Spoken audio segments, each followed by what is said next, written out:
ರಾಯಚೂರು ತಾಲೂಕಿನ ಬಾಯಿದೊಡ್ಡಿ ಗ್ರಾಮ ಪಂಚಾಯಿತಿ ವ್ಯಾಪ್ತಿಯ ಕುರಬದೊಡ್ಡಿ ಗ್ರಾಮ ಸರ್ಕಾರಿ ಶಾಲೆಯಲ್ಲಿ ಮರದ ನೆರಳಲ್ಲೇ ಪಾಠ ಕೇಳುವ ಪರಿಸ್ಥಿತಿ ನಿರ್ಮಾಣವಾಗಿದೆ. ಹೌದು, ಹಿರಿಯ ಪ್ರಾಥಮಿಕ ಶಾಲೆ 1ನೇ ತರಗತಿಯಿಂದ 7ನೇ ತರಗತಿಯವರೆಗೂ ವಿದ್ಯಾರ್ಥಿಗಳು ವ್ಯಾಸಂಗ ಮಾಡುತ್ತಾರೆ. 198 ವಿದ್ಯಾರ್ಥಿಗಳಿದ್ದು, ಅಷ್ಟು ವಿದ್ಯಾರ್ಥಿಗಳಿಗೂ 4 ಕೊಠಡಿಗಳಿದ್ದು ಅದರಲ್ಲೇ ವಿದ್ಯಾರ್ಥಿಗಳು ಪಾಠ ಕೇಳಬೇಕು. ಕೆಲವು ತರಗತಿಗಳು ಕೊಠಡಿ ಒಳಗೆ ಪಾಠ ಮಾಡಿದರೆ ಇನ್ನುಳಿದ ಮಕ್ಕಳಿಗೆ ಮರದ ನೆರಳೆ ಪಾಠದ ಕೊಠಡಿಯಾಗಿದೆ. ಶಾಲೆಯ ಆವರಣದಲ್ಲಿ ಮಕ್ಕಳು ಪಾಠ ಕೇಳುವುದರಿಂದ ಗಾಳಿ ಮಳೆಯಿಂದ ತೊಂದರೆ ಅನುಭವಿಸುತ್ತಿದ್ದಾರೆ. ಸದ್ಮಾರ್ಚ್ ಅಧ್ಯಕ್ಷ ವೀರೇಶ್ ಅವರು ಸಿಇಒ ಡಿಡಿಪಿಐ ಇಒ ಶಾಲೆಯ ಹೆಚ್ಚುವರಿ ಕೊಠಡಿಗಳಿಗೆ ಮನವಿ ನೀಡಿದ್ದಾರೆ. ಮನವಿಗೆ ಸ್ಪಂದಿಸಿದ ಸಿಇಒ ಇಒ ಅವರಿಗೆ ಸಮಸ್ಯೆ ಬಗ್ಗೆ ಸೂಕ್ತ ಪರಿಹಾರ ಒದಗಿಸಿ ಎಂದು ಪತ್ರ ರವಾನಿಸಿದರು. ಸಿಇಒ ಲೆಟರ್ಗೆ ಇಒ ಯಾವುದೇ ರೀತಿಯ ಪ್ರಕ್ರಿಯೆ ನೀಡದೇ ಇರುವುದು ಇಒ ಅವರ ನಿರ್ಲಕ್ಷ್ಯಕ್ಕೆ ಕೈಗನ್ನಡಿಯಾಗಿದೆ.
ಅನ್ನೇನ ಜಾತನಿ ಜೀವಂತಿ ಅಂತ ಕೊಟ್ಟಾರ. ಅಂದ್ರೆ ಏತಕ್ಕೆ ಮಾಡ್ತೀರಿ? ಏತಕ್ಕೆ ಯಾಕೆ ಮಾಡ್ತೀರಿ? ದೇಹಕ್ಕೆ ಬೇಕಾಗಿದ ಶಕ್ತಿ ಬೇಕಾಗ್ಯದ.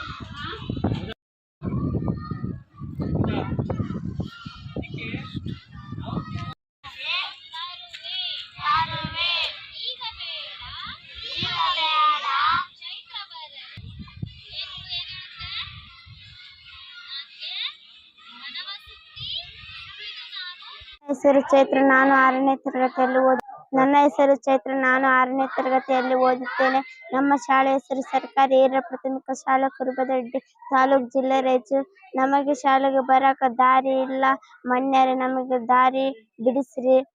ಮತ್ತೆ ನಮ್ಮ ಶಾಲೆಯಲ್ಲಿ ಒಟ್ಟು ಮಕ್ಕಳು 200 ಜನ ಇದ್ದೀವಿ. ಮತ್ತೆ ಮೇಡಮ್ ಅವ್ರ ಪಾಠ ಹೇಳಕ್ ಹೊರಗ್ ಕುಂತು ಮಾಡ್ತಾರ. ಪ್ಲೇಸ್ ಇಲ್ಲ, ಪ್ಲೇಸ್ ಬಿಡಿಸ್ರಿ. 2 ರೂಮ್ ಮಾಡಿಸ್ರಿ. ಧನ್ಯವಾದಗಳು. 1ನಿಂದ 7ನೇ ಕ್ಲಾಸ್ ಹತ್ರ ಇದೆ. 4ನೇ ಕ್ಲಾಸ್ ಅವರು ಹೊರಗ್ ಕುಂದಿರ್ತಾರ. ಮತ್ತೆ ನಲಿಕಲಿ ಮಕ್ಕಳು ಹೊರಗ್ ಕುಂದಿರ್ತಾರ. 2 ರೂಮ್ ಮಾಡಿಸ್ರಿ ದಯವಿಟ್ಟು. ಧನ್ಯವಾದಗಳು. ನಮ್ಮ ಹೆಸರು ಚೈತ್ರ. 6th standard. ಕುರುಬಾಳ ಗ್ರಾಮದಲ್ಲಿ ಸ್ಕೂಲಿಗೆ ದಾರಿ ಬೇಕಿದೆ. ಮತ್ತೆ 194 ಶಾಲೆ ವಿದ್ಯಾರ್ಥಿಗಳಿದ್ದಾರೆ. ಅದ್ರಾಗ 4 ಕೊಠಡಿ ಕೊಠಡಿ ಇಲ್ಲ ಸಲುವಾಗಿ ಹುಡುಗರು ಗಿಡದ ಕೆಳಗೆ ಮತ್ತೆ ಬಯಲಿಗೆ ಕುಂತು ಪಾಠ ಕಲಿಯುವ ಪರಿಸ್ಥಿತಿ ಬಂದಿದೆ. ಅದೆಲ್ಲ ವ್ಯವಸ್ಥೆ ಮಾಡಿಕೊಡ್ಬೇಕಂತ ತಮ್ಮಲ್ಲಿ ವಿನಂತಿ. 1ನೇ ತರಗತಿ 7ನೇ ತರಗತಿ ತನಕ ವಿದ್ಯಾರ್ಥಿನಿಯರು ಕ್ಲಾಸ್ ಅದ. ಅದ್ರಾಗ 4 ಕೊಠಡಿ ಕೊಠಡಿ ತೊಂದರೆ ಇದ್ದ ಸಲುವಾಗಿ ಹುಡುಗರು ಹೊರಗಡೆ ಕುಂತು ಗಿಡದ ಕೆಳಗೆ ಬಯಲಿಗೆ ಕುಂತು ಪಾಠ ಮಾಡೋ ಪರಿಸ್ಥಿತಿ ಬಂದಿದೆ. ಇದಕ್ಕೆ ಸಂಬಂಧಪಟ್ಟ ಅಧಿಕಾರಿಗಳಿಗೆ ಮತ್ತು DDPI BO ಆಫೀಸ್ಗೆ ಮತ್ತು DC ಆಫೀಸ್ಗೂ ಇದು ಮನೆ ಪತ್ರ ಕೊಟ್ಟಿದ್ದೀವಿ. ನಮ್ಮ ಶಾಲೆಗೆ ಒಂದು 3-4 ಕೊಠಡಿ ಬೇಕಂತ ಕೊಟ್ಟಿದ್ದಾರೆ. ಇದುವರೆಗೆ ನಾವು ಕೊಟ್ಟು 8-9 ತಿಂಗಳ ಸಹ ನಿರ್ಲಕ್ಷ್ಯ ವಹಿಸಿದ್ದಾರೆ ಅವರು. ಅದು ಅವ್ರ ಕಡೆಯಿಂದ ಯಾವ ರೆಸ್ಪಾನ್ಸ್ ಬಂದಿಲ್ಲ. ಅಲ್ಲಿ BO DDPI ಎಲ್ಲ ಕೊಟ್ಟಿವಿ ನಾವು. ವೀರೇಶ್ STMS ಅಧ್ಯಕ್ಷ ಕುರುಬದೊಡ್ಡಿ ಅಂತ.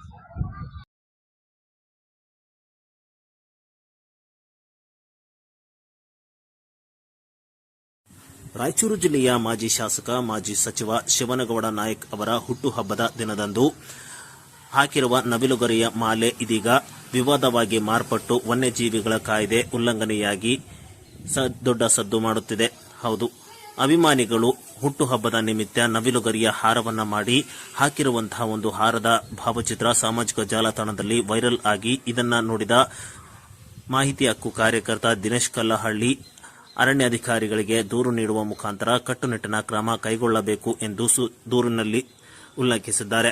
ಇನ್ನು ರಾಷ್ಟ್ರೀಯ ಪಕ್ಷಿ ನವಿಲು ಈ ಒಂದು ಪಕ್ಷಿಯನ್ನು ಸಾಕುವುದಾಗಲಿ ಮತ್ತು ಅದರ ಅಂಗಾಂಶಗಳನ್ನು ಮಾರಾಟ ಮಾಡುವುದಾಗಲಿ ಉಡುಗೊರೆಯಾಗಿ ಮಾಡಿ ಉಡುಗೊರೆ ಕೊಡುವುದಾಗಲಿ ಇಂತಹ ಕಾನೂನುಗಳ ಉಲ್ಲಂಘನೆಯಾಗುತ್ತವೆ. ಹಾಗಾಗಿ ಇದೀಗ ಈ ಒಂದು ಉಲ್ಲಂಘನೆಯಾಗಿರುವ ಕಾನೂನು ಬಗ್ಗೆ ಸೂಕ್ತ ಕ್ರಮ ಕೈಗೊಳ್ಳಬೇಕು ಎಂದು ಒತ್ತಾಯಿಸಿ ದೂರು ನೀಡಿದ್ದಾರೆ.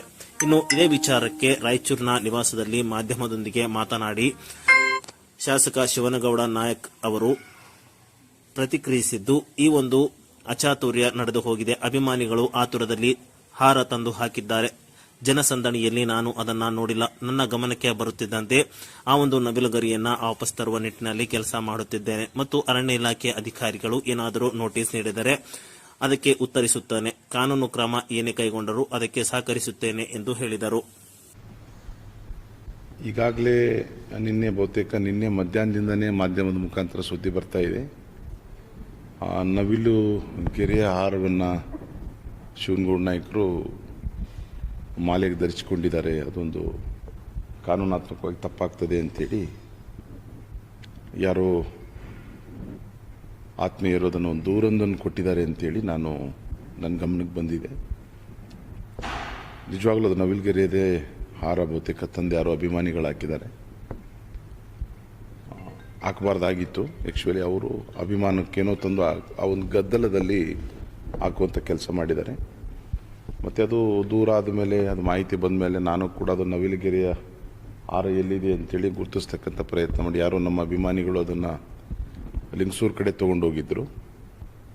ಅದನ್ನು ಅಲ್ಲಿಂದ ವಾಪಸ್ ತರಿಸಿ ಅರಣ್ಯ ಇಲಾಖೆಯವರು ಏನಾದರೂ ಬದಲು ವಾಪಸ್ ಹಸ್ತಾಂತರ ಮಾಡ್ತಕ್ಕಂಥ ಕೆಲಸವನ್ನು ಮಾಡ್ತೇವೆ.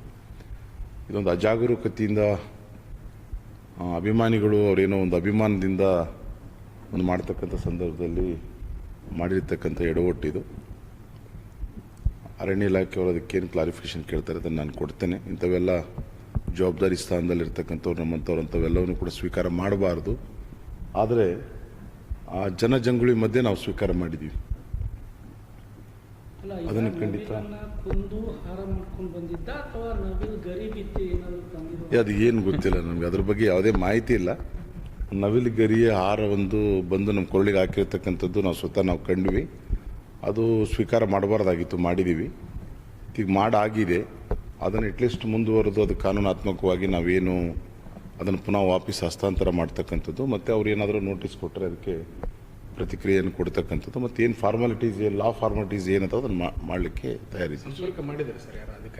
ಯಾರೋ ಅಧಿಕಾರಿಗಳು ಮನೆಗೆ ಸಂಪರ್ಕ ಮಾಡಿದಾರಂತೀನಿ, ಅಲ್ಲಿ ನಮ್ಮ ಸೋದರಿಗೆ ಕರೆ ಮಾಡಿದ್ದಾರೆ, ನಮ್ಮನ್ನು ಸಂಪರ್ಕ ಮಾಡಿದರೆ ಖಂಡಿತ ಅದಕ್ಕೆಲ್ಲನೂ ರಿಪ್ಲಿಕೇಶನ್ ಕೊಡ್ತೀವಿ ಸರ್. ಹಾರ ಇಲ್ಲೇ ಹಾಕಿದ್ದು, ಇಲ್ಲ ರಾಯಚೂರು ಮನೆಯಲ್ಲೇ ಹಾರ ಹಾಕಿದ್ದು. ಬೆಳಿಗ್ಗೆ ಒಂದು 5,000-6,000 ಜನ ಹಾರ ಹಾಕ್ತಕ್ಕಂಥ ಸಂದರ್ಭದಲ್ಲಿ ಅವರು ಬಂದು ಹಂಗೆ ಹಾರ ಹಾಕಿದ್ದಾರೆ ಸರ್. ಅದು ನಾವು ಅಷ್ಟು ಗಮನಿಸಿಲ್ಲ. ಅದು ಆಮೇಲೆ ಇಲ್ಲ ನವಿಲುಗೆರಿದು ಅಂದಾಗ ನಮಗೆ ಅವಾಗ ಅದು ಇದರಿಂದ ಏನಾದರೂ ಇದಾಗ್ತದೆ ಅಂತೇಳಿ ಅಂದರು. ಅವಾಗ ಸ್ಟಾರ್ಟ್ ಆಯ್ತು ಅದು. ಆಮೇಲೆ ಮಧ್ಯಾಹ್ನದವರೆಗೂ ಇದು ಆಗಲಿ, ಮತ್ತು ಅದನ್ನು ವಾಪಸ್ ಪುನಃ ಅರಣ್ಯ ಇಲಾಖೆಯವರಿಗೆ ಕೊಡಲಿಕ್ಕೆ ಅದನ್ನು ಹಸ್ತಾಂತರ ಮಾಡ್ತೇವೆ. ಮತ್ತು ಅರಣ್ಯ ಇಲಾಖೆಯವರು ಏನು ನೋಟಿಸ್ ಕೊಡ್ತಾರೆ ಅದಕ್ಕೆ ಉತ್ತರನೂ ಕೂಡ ಕೊಡ್ತೀನಿ.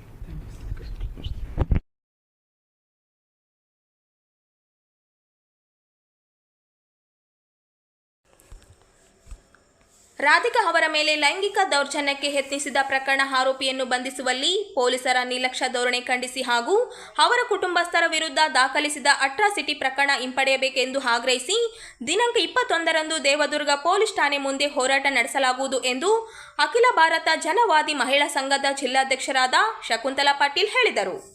ಅವರಿಂದು ನಗರದ ಸುದ್ದಿಗಾರರೊಂದಿಗೆ ಮಾತನಾಡುತ್ತಾ ದೇವದುರ್ಗ ತಾಲೂಕಿನ ಮುಡಲಗುಂಡ ಗ್ರಾಮದ ರಾಧಿಕಾ ಅವರು ದಿನಾಂಕ 6ರಂದು ಸ್ನಾನ ಮಾಡುತ್ತಿರುವ ವೇಳೆ ಅದೇ ಗ್ರಾಮದ ರಾಮಪ್ಪ ತಂದೆ ಹನುಮಂತ ಎಂಬ ವ್ಯಕ್ತಿ ಅವರ ಮನೆಯ ಗೋಡೆ ನಿಂತು ಇಣಿಕಿ ನೋಡಿದ್ದಲ್ಲದೆ ಸಹೋದರ ಜೊತೆಗೆ ಕುಡಿದು ಬಂದು ಮಹಿಳೆಗೆ ಅವಾಚ್ಯ ಪದಗಳಿಂದ ನಿಂದಿಸಿದ ಹಾಗೂ ಕಪಾಳ ಮೋಕ್ಷ ಮಾಡಿರುವ ಪ್ರಕರಣಕ್ಕೆ ಸಂಬಂಧಿಸಿ ದಿನಾಂಕ 7ರಂದು ಇವರ ವಿರುದ್ಧ ದೇವದುರ್ಗ ಪೊಲೀಸ್ ಠಾಣೆಯಲ್ಲಿ ಪ್ರಕರಣ ದಾಖಲಿಸಲಾಗಿದೆ.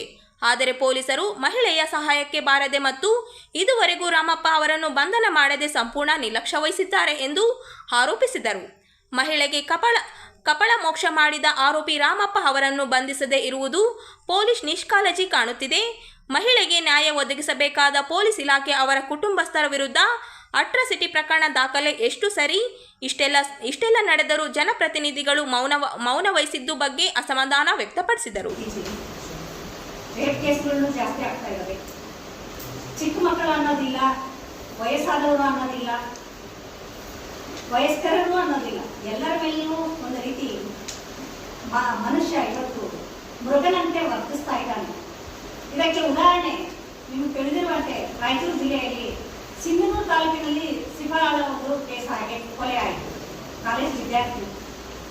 ಅದೇ ರೀತಿಯಾಗಿ ಪೋತ್ನಾಳದಲ್ಲಿ ಚಿಕ್ಕ ಮಗುವಿನ ಮೇಲೆ ಒಂದು ಅತ್ಯಾಚಾರ ಎಸಗಲ್ಪಟ್ಟು ಆ ಮಗು ಇನ್ನೂ ಸುಧಾರಿಸಲಿಕ್ಕೆ ಆಗ್ತಾ ಇಲ್ಲ. ನಂತರ ಜಾಲಹಳ್ಳಿಯಲ್ಲಿ ಇಬ್ಬರು ಹೆಣ್ಮಕ್ಳನ್ನ ಮರಕ್ಕೆ ಕಟ್ಟಾಕಿ ಸಾರ್ವಜನಿಕವಾಗಿ ಹೊಡೆದು. ಇವೆಲ್ಲವೂ ನೋಡ್ತಿದ್ದಾಗ ನಾವು ಎಲ್ಲಿ ಹೋಗ್ತಾ ಇದ್ದೀವಿ? ಇವತ್ತಿನ ಸಮಾಜದಲ್ಲಿ ತಲೆ ತಗ್ಗಿಸುವಂತ ಇಂಥ ದುರಂತಗಳು ನಡೀತಿರೋದನ್ನ ನಾವೆಲ್ಲ ತಲೆ ತಗ್ಗಿಸುವಂತ ಕೆಲಸ ಆಗಿದೆ. ನಾವು ಪತ್ರಿಕಾ ವರದಿಗಾರ ಸಹಿತ ನಾವೇನ್ ಮಾಡ್ತಾ ಇದ್ದೀವಿ ಅನ್ನೋದು ನಿಮ್ಮನ್ನ ನೀವು ಅವಲೋಕನ ಮಾಡ್ಕೊಳ್ಬೇಕು. ಯಾಕಂದ್ರೆ ಇಂಥ ವರದಿಗಳನ್ನ ನೀವು ಆದಷ್ಟು ಬಿತ್ತರಿಸಬೇಕು, ಸಮಾಜಕ್ಕೆ ಒಳ್ಳೆಯ ಸಂದೇಶವನ್ನ ಕೊಡ್ಬೇಕು.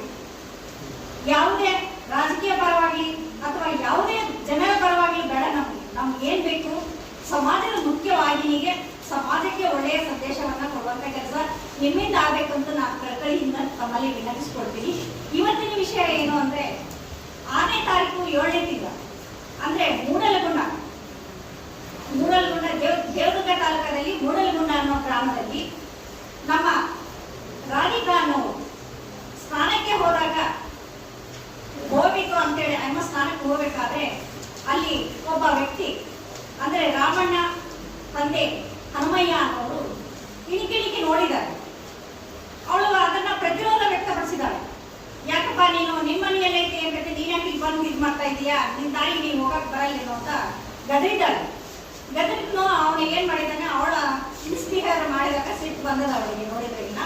ಎಲ್ಲರನ್ನ ಕೂಗಿದಾಳೆ, ಅಕ್ಕಪಕ್ಕದವ್ರು ಎಲ್ಲರೂ ಬಂದಿದ್ದಾರೆ, ಬಂದು ಗದರಿಸಿ ಅವನ್ನ ಕಳಿಸಿದ್ದಾರೆ. ಅದೇ ಆದ ಒಂದು 4-5 ತಾಸಿನಲ್ಲಿ ಅವ್ರ ತಮ್ಮ ಮತ್ತು ಅವನು ಇಬ್ಬರು ಕುಡಿದು ಬಂದಿದ್ದಾರೆ. ಕುಡಿದು ಬಂದು ಮನೆಯಲ್ಲಿ ಇದ್ದಂತ ಹೆಣ್ಣು ಮಗಳಿಗೆ, ಯಾಕಂದ್ರೆ ಯಾವುದೇ ಹೆಣ್ಣು ಮಗಳು ಸಾರ್ವಜನಿಕವಾಗಿ ಏನನ್ನ ಅವಳಿಗೆ ಹಿಂಸೆ ಆಯ್ತಂದ್ರೆ ಮನಸ್ಸಿಗೆ ನೊಂದುಕೊಂಡು ಮನೆಯಲ್ಲೇ ಕುಡ್ತಾಳೆ. ಅಂತ ಸಂದರ್ಭದಲ್ಲಿ ಅವಳು ಮನೆಯಲ್ಲಿ ಇದ್ದಾಗ ಬಂದು ಎಳೆ ಕಪಾಳಕ್ಕೆ ಬಂದಿದ್ದಾನೆ, ಬಡ್ದು ಎಳೆದಾಗಿ ಹೊಡೆದಿದ್ದಾನೆ. ಆ ತರ ಇದಾದಾಗ ಅವಳ ಘಟನೆ ಆದಾಗ ಅವಳು ಎಷ್ಟು ಒಂಥರ ಹಿಂಸೆಗೆ ಒಳಪಟ್ಟು ಏನ್ ಮಾಡೋದು ಇದನ್ನ ಅಂತ ಹೇಳಿ ಅವ್ರ ಕುಟುಂಬಸ್ಥರಿಗೆ ಯಜಮಾನರಿಗೆ ಹೇಳ್ಕೊಂಡು ನಂತರ ಅಲ್ಲಿ ಒಬ್ಬರು ಮುಖಂಡರ ಹತ್ರ ಹೋದಾಗ ಅವರು ಸಾಕಾಗಿರಮ್ಮ ನಮ್ದು ನೋಡಿದ್ರೆ ಕೇಸ್ ಮಾಡಿ ಅಂತ ಅವ್ರು ಒಂದು ಸಲಹೆ ಕೊಟ್ಟಿದ್ದಾರೆ. ಆ ಸಲಹೆ ಮೇರೆಗೆ ಅವಳು ಕೇಸ್ ಮಾಡಕ್ ಹೋಗಿದ್ದಾರೆ. ಅಂದ್ರೆ ಕೇಸ್ ಮಾಡಿರೋದು ಅವಳೊಬ್ಬಳೇ ಹೋಗಿಲ್ಲ, ಅಲ್ಲಿ ಒಂದು ಸಂಘಟನೆಯ ಮುಖಂಡರನ್ನು ಸಹಿತ ಕರ್ಕೊಂಡು ಹೋಗಿದ್ದಾರೆ. ರೈತ ಸಂಘ ಮುಖಂಡರು ಹೋಗಿದ್ದಾರೆ, ಹೋಗಿ ಕೇಸ್ ಮಾಡಿಸಿದ್ದಾರೆ. ಕೇಸ್ ಮಾಡಿಸಿದರೆ ಅಲ್ಲಿ ಪೊಲೀಸ್ ಸ್ಟೇಷನ್ ನಲ್ಲಿ ಎಂತ ಇವತ್ತಿನ ಅಧಿಕಾರಿಗಳು ಎಂತ ಕಥಳಾದಾರ ಅನ್ನೋದಕ್ಕೂ ಉದಾಹರಣೆ ಇವರು ಕೇಸ್ ದಾಖಲು ಮಾಡ್ಕೊಂಡಿದ್ದಾರೆ. ಮರುದಿನನೇ ಅವನು ರಾಮಣ್ಣ ಹನುಮಪ್ಪ ಅನ್ನೋರಲ್ಲ, ಅವ್ರು ಬಂದು ಇವ್ರ ಮೇಲೆ ಅಟ್ರಾಸಿಟಿ ಕೇಸ್ ಮಾಡಿದ್ದಾರೆ. ಯಾಕಂದ್ರೆ ಅಲ್ಲಿ ಸಮುದಾಯಗಳಿರೋದು, ಈ ರಾಧಿಕಾ ಸಮುದಾಯದವರು 2 ಮನೆಗಳಿರೋದು, ಜಾಸ್ತಿ ಇಲ್ಲ. ಇವರು ಅಲ್ಲಿ ರಾಮಣ್ಣ ಅನ್ನಕ ST, ಇವರು ಒಂದು ದುರ್ಬಳಕೆ ಮಾಡಿಕೊಂಡಾಗ ಅಟ್ರಾಸಿಟಿ ಕೇಸನ್ನ ಅವ್ರ ಮೇಲೆ ದಾಖಲು ಮಾಡಿದ್ದಾರೆ. ಆದ್ರೆ ಪೊಲೀಸ್ ಸ್ಟೇಷನ್ ನಲ್ಲಿ ಸಹಿತ ಸರ್ಕಲ್ ಇನ್ಸ್ಪೆಕ್ಟರ್, ಸಬ್ ಇನ್ಸ್ಪೆಕ್ಟರ್ ಅದು ಒಂದು ಮಾನವೀಯ ದೃಷ್ಟಿಯಿಂದ ನೋಡ್ಬೇಕಾಗಿತ್ತು. ಯಾಕ ಒಬ್ಬ ಹೆಣ್ಣು ಮಗಳ ಮೇಲೆ ಈ ತರ ಆದಾಗ ಇವರು ಏನ್ ಮಾಡ್ತಾ ಇದ್ರು, ಅದು ಬಿಟ್ಟು ಅವ್ರ ಅಟ್ರಾಸಿಟಿ ಕೇಸ್ ಅಂದ ತಕ್ಷಣ ದಾಖಲು ಮಾಡ್ಕೊಂಡ್ರು. ಅಂದ್ರೆ ಅಟ್ರಾಸಿಟಿ ಕೇಸ್ ನಿಮ್ಗೆ ಮುಖ್ಯವಾಯ್ತು, ಮಹಿಳೆ ಹೆಣ್ಣಾದ್ರೂ ಹೋಗ್ಲಿ ಅಂತ ಹೇಳಿ ನಿಮ್ಮ ತೀರ್ಮಾನ. ನೀವು ಯಾರ ಪರವಾಗಿದ್ದೀರಿ? ಇದೇ ದೇವದುರ್ಗದಲ್ಲಿ ಮಹಿಳೆ ಶಾಸಕಿಯಾಗಿರೋದು, ಅದೇ ಶಿವನಗೌಡ ನಾಯಕನೂ ಅದಾರೆ ಮಾಜಿಗಳು. ಈಗ ಆಡಳಿತ ಇರ್ತಕ್ಕಂಥ ಪಕ್ಷದವರಾಗ್ಲಿ ವಿರೋಧ ಪಕ್ಷದವರಾಗ್ಲಿ ಯಾರು ಇದರ ಬಗ್ಗೆ ಚಕಾರ ಎತ್ತಿಲ್ಲ. ಅಂದ್ರೆ ಬಡವರು ಹೆಂಗೆಲ್ಲ ಹೋಗ್ಲಿ, ಹೆಣ್ಮಕ್ಳು ಹೆಂಗೆಲ್ಲ ಹೋಗ್ಲಿ, ಹೆಣ್ಮಕ್ಳು ಕೆಳದರ್ಜೆ ಅವರು ಏನಾದ್ರೂ ಮಾಡ್ಕೊಳ್ಳಿ ಅಂತ ನಿಮ್ಮ ಉದ್ದೇಶನ? ನಾವು ಅದಕ್ಕಾಗಿ ನಮಗೆ ನ್ಯಾಯ ಬೇಕಾಗಿದೆ. ನಾವು ಈ ರಾಧಿಕಾ ಪರವಾಗಿ ನಾವು ನಿಲ್ತಾ ಇದ್ದೀವಿ. ನಮ್ಮ ಅಖಿಲ ಭಾರತ ಜನವಾದಿ ಮಹಿಳಾ ಸಂಘಟನೆಯಿಂದ ಅವ್ರು ಏನಾದ್ರೂ ಯಾವ ತೊಂದರೆಗೂ ಸಿಲುಕದಂತೆ ರಕ್ಷಣೆ ಮಾಡಲಿಕ್ಕೆ ನಾವು ಇದ್ದೀವಿ. ದಯಮಾಡಿ ಪತ್ರಕರ್ತರು ಅವಳ ಮೇಲೆ, ಅವ್ರ ಕುಟುಂಬಸ್ಥರ ಮೇಲೆ ಅಟ್ರಾಸಿಟಿ ಕೇಸನ್ನ ಹಾಕಿದಾರಲ್ಲ ಸುಳ್ಳಾಗಿ, ಆ ಅಟ್ರಾಸಿಟಿ ಕೇಸನ್ನ ಪೊಲೀಸರು ಹಿಂಪಡಿಬೇಕು ಮತ್ತು ಮೇಲಧಿಕಾರಿಗಳು ಇವರ ಮೇಲೆ, ಈ ಸರ್ಕಲ್ ಇನ್ಸ್ಪೆಕ್ಟರ್, ಸಬ್ ಇನ್ಸ್ಪೆಕ್ಟರ್ ಯಾರಿದ್ದಾರೋ ಈ ಕೇಸನ್ನ ದಾಖಲು ಮಾಡಿಕೊಂಡಿದ್ದಾರಲ್ಲ ಅವರ ಸಹಿತ ಸಸ್ಪೆಂಡ್ ಮಾಡಬೇಕು ಅಂತೇಳಿ ನಮ್ಮ ಒತ್ತಾಶಯ. ಮತ್ತು ಇವ್ರ ಮೇಲೆ ಯಾವುದೇ ಕಾರಣಕ್ಕೂ ಮಹಿಳೆಯರಿಗೆ ಅನ್ಯಾಯ ಆಗಬಾರ್ದು ಅಂತ ಹೇಳಿ ಒಂದು ನಮ್ಮ ಸಂಘಟನೆಯಿಂದ ನಾವು ಮನವಿ ಮಾಡ್ಕೊಳ್ತಾ ಇದ್ದೀವಿ.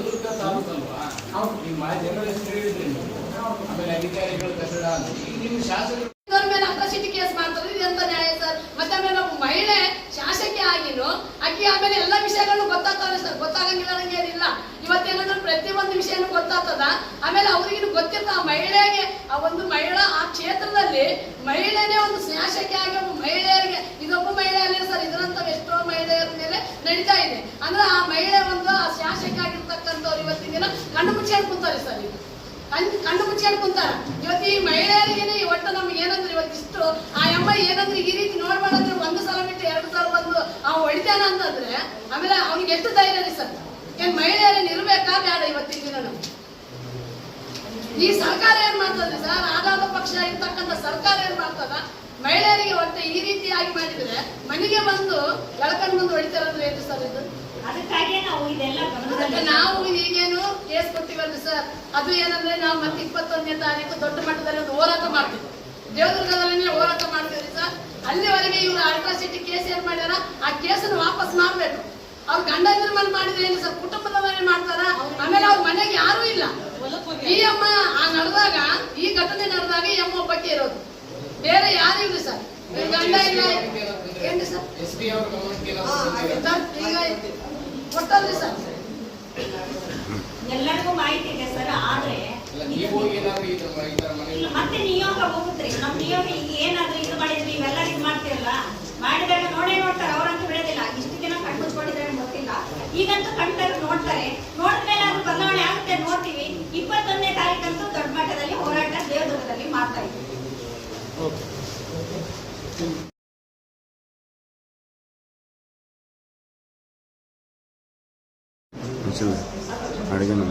ಕರ್ನಾಟಕ ರಾಜ್ಯ ಗುತ್ತೇದಾರರ ಅಸೋಸಿಯೇಷನ್ ರಾಜ್ಯಾಧ್ಯಕ್ಷರಾದ ಆರ್ ಮಂಜುನಾಥ ಹಾಗೂ ಕಲ್ಯಾಣ ಕರ್ನಾಟಕದ ಎಲ್ಲ ಜಿಲ್ಲಾಧ್ಯಕ್ಷರುಗಳಿಗೆ ದಿನಾಂಕ 18ರಂದು ನಗರದ ಸಿಯಾತಲಾಬ್ ಹತ್ತಿರ ಮಹಾ ಆಶಾಪುರಿ ಫಂಕ್ಷನ್ ಹಾಲ್ನಲ್ಲಿ ಅದ್ದೂರಿ ಸನ್ಮಾನ ಕಾರ್ಯಕ್ರಮ ಹಮ್ಮಿಕೊಳ್ಳಲಾಗಿದೆ ಎಂದು ಜಿಲ್ಲಾ ಗುತ್ತೇದಾರರ ಅಸೋಸಿಯೇಷನ್ ಜಿಲ್ಲಾಧ್ಯಕ್ಷರಾದ ಬಿ ಮಲ್ಲಿಕಾರ್ಜುನ ಅವರು ಹೇಳಿದರು. ಅವರಿಂದು ನಗರದ ಸುದ್ದಿಗಾರರೊಂದಿಗೆ ಮಾತನಾಡುತ್ತಾ ಗುತ್ತೇದಾರರ ಸಂಘದ ನೂತನ ರಾಜ್ಯಾಧ್ಯಕ್ಷರಾದ ನಂತರ ಮೊದಲ ಬಾರಿಗೆ ನಗರಕ್ಕೆ ಆಗಮಿಸುತ್ತಿರುವ ಆರ್ ಮಂಜುನಾಥ್ ಅವರನ್ನು ಅದ್ದೂರಿಯಾಗಿ ಬರಮಾಡಿಕೊಳ್ಳಲಾಗುವುದು ಎಂದರು. ಸನ್ಮಾನ ಕಾರ್ಯಕ್ರಮಕ್ಕೆ ಜಿಲ್ಲೆಯ ಎಲ್ಲ ಗುತ್ತೇದಾರರು ಕಾರ್ಯಕ್ರಮದಲ್ಲಿ ಪಾಲ್ಗೊಂಡು ಯಶಸ್ವಿಗೊಳಿಸಬೇಕೆಂದು ಅವರು ಕರೆ ನೀಡಿದರು. ರಾಜ್ಯದಲ್ಲಿ ಕಾಮಗಾರಿಗಳನ್ನು ಪೂರ್ಣಗೊಳಿಸಿರುವ ಗುತ್ತಿಗೆದಾರರು ವರ್ಷಗಳಿಂದ ಬಿಲ್ ಪಾವತಿಯಾಗದೆ ಸಂಕಷ್ಟದಲ್ಲಿದ್ದಾರೆ. ಇದರ ಕುರಿತು ಚರ್ಚೆ ನಡೆಯಲಿದೆ ಎಂದರು. ಗುತ್ತಿಗೆದಾರ ಸಮಸ್ಯೆಗಳ ಬಗ್ಗೆ ಸನ್ಮಾನ ಕಾರ್ಯಕ್ರಮದಲ್ಲಿ ಚರ್ಚಿಸಲಾಗುವುದು ಎಂದರು. ಗುತ್ತಿಗೆದಾರರ ಹಿತರಕ್ಷಣೆ ಹೊತ್ತು ನೀಡಿ ಕಾರ್ಯಚಟುವಟಿಕೆಗಳನ್ನು ರೂಪಿಸಲಾಗುವುದು ಎಂದರು. ಕಳೆದ 4 ತಿಂಗಳಿಂದ ಅವರು ಹೊಸದಾಗಿ ನೂತನ ಅಧ್ಯಕ್ಷರಾಗಿ ಆಯ್ಕೆಯಾಗಿದ್ದಾರೆ. ಪ್ರತಿ ಜಿಲ್ಲಾ ಕೇಂದ್ರಗಳಲ್ಲಿ ಕೂಡ ಅವರನ್ನು ಬರಮಾಡಿಕೊಂಡು ಸನ್ಮಾನ ಮಾಡೋ ಕಾರ್ಯಕ್ರಮವನ್ನು ರಾಜ್ಯಾದ್ಯಂತ ನಡೆದಿತ್ತು. ನಮ್ಮ ಜಿಲ್ಲೆಯಲ್ಲಿ ಕೂಡ ಅವ್ರನ್ನ ಬರಮಾಡಿಕೊಂಡು ಅವರಿಗೆ ಒಂದು ಸನ್ಮಾನ ಮಾಡಬೇಕು ಹಾಗೂ ನಮ್ಮ ಜಿಲ್ಲೆಯಲ್ಲಿ ಇಂಟ್ರೊಡ್ಯೂಸ್ ಮಾಡಿಸ್ಬೇಕೆಂಬ ಒಂದು ಉದ್ದೇಶದಿಂದ ಎಲ್ಲ ನಮ್ಮ ರಾಯಚೂರು ಜಿಲ್ಲಾ ಗುತ್ತಿಗೆದಾರರಿಗೆ ಕರೆಯನ್ನು ನೀಡಲಾಗಿದೆ. ನಾಡಿದ್ದು ಬೆಳಿಗ್ಗೆನೆ ಮತ್ತೊಮ್ಮೆ ರಾಜ್ಯಾಧ್ಯಕ್ಷರಿಂದ ಇದೇ ಒಂದು ಸ್ಥಳದಲ್ಲಿ ಪತ್ರಿಕಾಗೋಷ್ಠಿಯನ್ನು ಕೂಡ ನಡೆಸ್ತೀವಿ. ಅವತ್ತಿನ ಸಭೆಯಲ್ಲಿ ಕೂಡ ತಾವೆಲ್ಲರಿಗೂ ಮಾಹಿತಿಯನ್ನು ಕೊಡ್ತೀವಿ. ಅವತ್ತು ರಾಜ್ಯಾಧ್ಯಕ್ಷರ ಜೊತೆಗೆ ಪುನಃ ನಾವೆಲ್ಲರೂ ಸೇರಿಸ್ತೀವಿ. ಈ ಒಂದು ವಿಷಯ ಇಷ್ಟೇ, ಜಿಲ್ಲೆಯಾದ್ಯಂತ ಒಂದು ಮಾಹಿತಿ ಹೋಗಲಿ ಅಂತೇಳಿ ನಮ್ಮ ಗುತ್ತಿಗೆದಾರರಿಗೆ ದಿನಾಂಕ 18/7/2025 ಶುಕ್ರವಾರ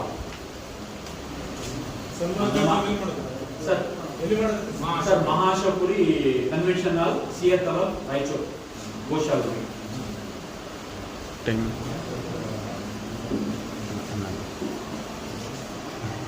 ಎಲ್ಲ ಕಡೆ ಜಿಲ್ಲಾ ಕೇಂದ್ರಗಳಿಗೆ ಆಗಮಿಸಿದಾಗ ಸರ್ ಅವರೊಂದು ಆಫೀಸ್ ಬೇರಸ್ ಮೀಟಿಂಗ್ ಅಂತ ಕೂಡ ಮಾಡ್ತಾರೆ. 22 ದಿನ ಅದರ ಸರ್ ಅದರಲ್ಲಿ ನಿಮ್ಮ ರಾಯಚೂರಲ್ಲಿ ಕೂಡ ಸ್ಟೇಟ್ ಬಾಡಿ ಒಂದು ಮೀಟಿಂಗ್ ಅನ್ನು ಮಾಡ್ತೀವಿ ನಾವು ಅಂತ ಕೂಡ ಕರೆ ಕೊಟ್ಟಿದ್ದಾರೆ.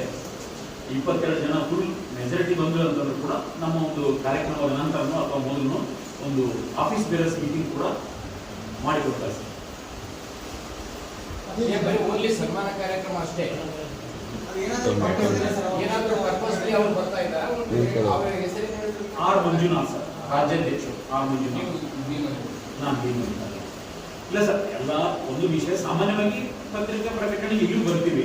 ನಮ್ಮ ಕಲ್ಯಾಣ ಕರ್ನಾಟಕದ ಬಗ್ಗೆ ಒಂದು ಅವ್ರು ಬರ್ತಾ ಇರೋದೇನು ಕಾಂಟ್ರಾಕ್ಟರ್ಸ್ ಏನಾದ್ರು ಪ್ರಾಬ್ಲಮ್ಸ್ ಕಾಂಟ್ಯಾಕ್ಟ್ ಮಾಡಕ್ಕೆ ಬರ್ತಾ ಇದಾರ, ಇಲ್ಲ ಅದ್ರ ಬಗ್ಗೆ ಡಿಸ್ಕಷನ್ ಮಾಡ್ತಾರೆ ಏನು? ಅಲ್ಲ ಸರ್, ಪತ್ರಿಕಾಗೋಷ್ಠಿ ನಡೆಸ್ತಾರೆ ತಮ್ಮಲ್ಲಿ. ಅಂತಲ್ಲ ಸರ್, ನೀವು ಅಲ್ಲಿ ಸನ್ಮಾನ ಮಾಡಿಸ್ತಾರೆ, ಏನಾದ್ರು ಕಾರ್ಯಕ್ರಮ ಮಾಡಿಸ್ತಾರೆ ಏನ ಸರ್? ಸರ್, ವಿಶೇಷವಾಗಿ ಸನ್ಮಾನ ಸಂಬಂಧನೇ ಬರ್ತದೆ. ವಿಶೇಷವಾಗಿ ಒಪ್ಪಿಕೊಳ್ಳೋ ಕೆಲವು ಲ್ಯಾಂಡ್ ಆರ್ಮಿ ನಿರ್ಮಿತ ಕೇಂದ್ರ ಆರ್ಕಿಟೆಕ್ಟ್ ಸಂಸ್ಥೆಗಳಿಗೆ ಜನರು ಕರೀತಾರೆ, ಅದ್ರ ಬಗ್ಗೆ ಸ್ಟೇಟ್ಮೆಂಟ್ ಮಾಡಿಸ್ತಾರೆ. ಯಾಕಂದ್ರೆ ನಾವು ಕಾಂಟ್ರಾಕ್ಟ್ ಸಮಸ್ಯೆ ಇದೆ. ಇಲ್ಲ, ನಾವು ಹೈದರಾಬಾದ್ ಕರ್ನಾಟಕ ಮತ್ತು ಎಲ್ಲ ಜಿಲ್ಲಾಧ್ಯಕ್ಷರಿಂದ ಸನ್ಮಾನ ಮಾಡ್ತೀವಿ. ಇಲ್ಲಿ ಹೈದರಾಬಾದ್ ಕರ್ನಾಟಕ 7 ಜಿಲ್ಲಾ ಅಧ್ಯಕ್ಷರು ಬರ್ತಾರೆ. ಬೆಳಿಗ್ಗೆ 11 ಗಂಟೆ ಈ ಪ್ರೆಸ್ ಮೀಟ್ ಮುಗಿಯೋಣ. ಅದ್ರ ಬಗ್ಗೆ ಎಲ್ಲ ಅವರು ಅಧ್ಯಕ್ಷರು ಕೊಟ್ಟು ಮಾತಾಡ್ತಾರೆ. ನಾವೇ ಮೊದಲೇ ಹೇಳೋದು ಚಲೋ ಅಂತ.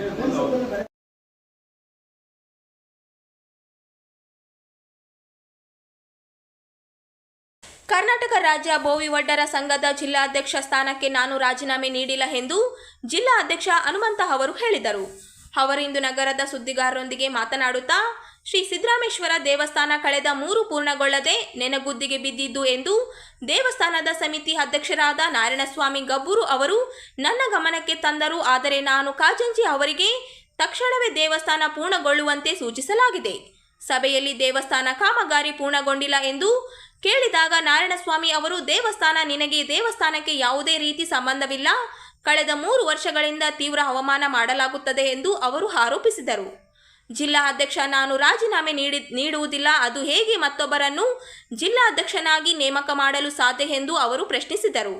ನಗರದ ಜಲಾಲ್ ನಗರ ರುದ್ರಭೂಮಿಗೆ ಮಾಜಿ ಸಂಸದ ಅಮರೇಶ್ ನಾಯಕ್ ಅವರು 5 ಲಕ್ಷ ಅನುದಾನ ನೀಡಿದ್ದಾರೆ, ಆದರೆ ಯಾವುದೇ ಕಾಮಗಾರಿಗಳನ್ನು ನಡೆಸಿಲ್ಲ ಎಂದು ಆರೋಪಿಸಿದರು. ಇದುವರೆಗೂ ಸಿಸಿ ಬಿಲ್ಲನ್ನು ತಂದು ತೋರಿಸಿರುವುದಿಲ್ಲ. ಒಂದು ವೇಳೆ ನೀವುಗಳು ತರದೇ ಹೋದರೆ ನಾನು ತರುತ್ತೇನೆ ಎಂದು ಸಭೆಯ ಮುಂದೆ ಹೇಳಿರುತ್ತೇನೆ. ಆದರೆ ಇವರುಗಳು ಸಿಸಿ ಬಿಲ್ಲನ್ನು ತಂದು ತೋರಿಸುತ್ತಾರೆ ಎಂದು ಭಯಭೀತರಾಗಿದ್ದಾರೆ. ತದನಂತರ ಮಡ್ಡಿಪೇಟೆ ಮತ್ತು ದೇವಿನಗರ ಸಮಾಜದವರನ್ನು ಮಾತ್ರ ಎತ್ತಿಕೊಂಡು ಅಧ್ಯಕ್ಷರನ್ನು ಮಾಡಿರುತ್ತಾರೆ. ಇದು ಸರಿಯಲ್ಲ ಎಂದು ತಿಳಿಸಿರುತ್ತೇನೆ. ನಾನು ರಾಜೀನಾಮೆ ನೀಡಿದವರಿಗೆ ಬೇರೆ ಯಾರೂ ಅಧ್ಯಕ್ಷರಾಗುವುದಿಲ್ಲ. ರಾಯಚೂರು ನಗರದ ಜಲಾಲ್ ನಗರದ ರುದ್ರಭೂಮಿ ಮಾನ್ಯ ಶ್ರೀ ಅಮರೇಶ್ ನಾಯಕ್ ಮಾಜಿ ಸಂಸದರು 5 ಲಕ್ಷ ರೂಪಾಯಿಗಳನ್ನು ನೀಡಿರುತ್ತಾರೆ, ಆದರೆ ಯಾವುದೇ ಕಾಮಗಾರಿಗಳನ್ನು ಕೆಲಸವನ್ನು ಮಾಡದೇ ನಿಲ್ಲಿಸುತ್ತಾರೆ. ಶ್ರೀ ಸಿದ್ದರಾಮೇಶ್ವರ ವೃತ್ತ ಎಂದು ಸಾರಿಗೆ ಸಂಸ್ಥೆ ಟಿಕೆಟ್ನಲ್ಲಿ ಬರುವ ಹಾಗೆ ಮಾಡಿರುತ್ತೇನೆ. ಹಾಗೂ ಎಲ್ಲ ಕಾಮಗಾರಿಗಳಲ್ಲಿ ಕುಲಕಸಬು ಸಾಮಗ್ರಿಗಳನ್ನು ಕೊಡಿಸಿರುತ್ತೇವೆ ಮತ್ತು ನಮ್ಮ ಪೊಲೀಸರಿಗೆ ಹೋಗುವ ರುದ್ರಭೂಮಿಗೆ 50 ಲಕ್ಷ ರೂಪಾಯಿಗಳನ್ನು ಸನ್ಮಾನ ಶ್ರೀ ಕುಮಾರ್ ನಾಯಕ್ ಅವರಿಗೆ ನೀಡಲು ಮನವಿ ಮಾಡಿರುತ್ತಾರೆ ಎಂದು ವಂದನೆಗಳೊಂದಿಗೆ ತಮ್ಮ ನನ್ನನ್ನು ಒತ್ತಡ ಯಾರು ಮಾಜಿ ಲಕ್ಷ್ಮಣ ಫುಲ್ ಒತ್ತಡ ಮಾಡಿದ್ರು. ಗುಡಿ 3 ವರ್ಷ ಕಾಲ ನಿಂತಿದೆ, ಆ ಗುಡಿಯನ್ನು ಪ್ರಾರಂಭ ಮಾಡಿಸುವ ಅಂತಂದ್ರೆ ನನ್ನ ಒತ್ತಡ ಮಾಡಿದ್ರು. ಯಾರಿಗೆ ಹೇಳೋದು ಅಂದರೆ ಗುಡಿಯ ಅಧ್ಯಕ್ಷ ನಾಗರಾಜ್ ಅವ್ರಿಗೆ ಕೇಳಿ ಗುಡಿ ಯಾರು ನಿಂತಿದೆ ಅಂತ ಕೇಳಿ ಅಂತ ಅಂದರು. ನಾನಂದೆ ಅವರಿಗೆ, ನೋಡಪ್ಪ ನೀವು ಅಧ್ಯಕ್ಷ ಇದ್ದಾಗ ನೀವೇನು ಮಾಡಿಲ್ಲ, ನೀವೇನು ಮಾಡಿದ್ರಿ, ನನಗೆ ಒತ್ತಡ ಮಾಡಕತ್ತೀರಿ ಅಂತ ನಾನು ಕೇಳಿದೆ. ಅವರು ಇಲ್ಲಪ್ಪ ನಮ್ಗೆ ಎಲ್ಲ ಮುಗಿತಾರ ಅಂತ ನೀವು ಗೆದ್ದಿರಿ, ನೀವು ಕೇಳ್ಬೇಕಂತ ಸರಿ ಅಂತ ಕರೆದು ಎಲ್ಲರಿಗೂ ನಾನು ತಿಳಿಸಿದ್ದೀನಿ. ತಿಳಿಸಿ ನಾಗರಾಜ್ ಕೇಳಿದೆ, ಇವ್ರು ನಾರಾಯಣ ಏನಂತಾರ, ನೀನು ಗುಡಿಗೆ ಸಂಬಂಧ ಇಲ್ಲ. ನಾನು ಸಂಬಂಧ ಇಲ್ಲ ಸರ್, ಸಮಾಜದಲ್ಲಿ